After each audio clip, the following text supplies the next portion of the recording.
and getting the messages to the areas of the brain that they need as is very at a very high rate of speed. So then it's also made up of the glial cells, and that's spelled Giglial.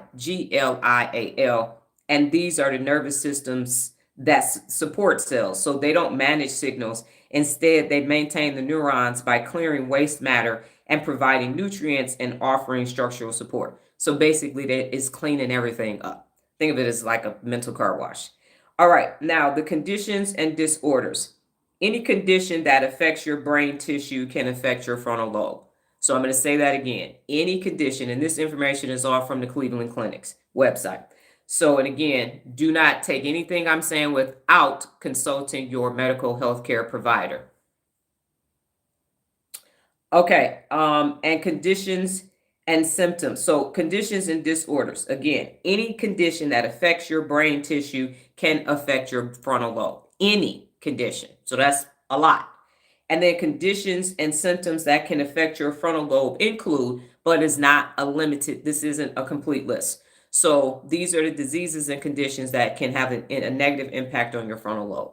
Alzheimer's disease, expressive aphasia, ADHD, autism and spectrum disorder, brain lesions and tumors, carbon monoxide poisoning, concussions and other traumatic brain injuries, genetic conditions such as Huntington's disease and Wilson's disease, headaches and migraines, heavy metal poisoning or other toxins. And when I was little, I ate lead paint and I had lead poisoning. So yeah, I know about that.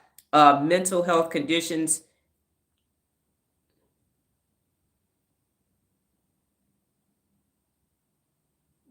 You are on point. We can't call her, so neither can she. Okay. All right. Encephalitis, which is an infection. Mental health conditions that impact the frontal lobe are mood disorders, anxiety disorders, personality disorders. There's also frontal lobe seizures and epilepsies and stroke.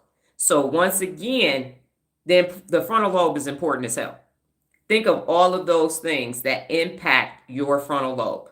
That's a lot. I'm going to read the list one more time just so we all get it. Alzheimer's disease, expressive aphasia, ADHD, autism spectrum disorder, brain lesions and tumors, carbon monoxide poisoning, concussion and other traumatic brain injuries, genetic conditions such as Huntington's disease and Wilson's disease, headaches and migraines, heavy metal poisoning or other toxins, encephalitis, which is an infection, mental health conditions, mood disorders, anxiety disorders, personality disorders, frontal lobe seizures and epilepsies, and stroke. So that's a lot. And so treatment. Seek treatment from your healthcare provider, okay? If you feel like you're experiencing any of those, go and have the conversation with your medical primary care physician, and they will refer you out to specialists. So now, what can you do to care for your frontal lobe? I'm glad you all asked. Dang, it is a lot, right?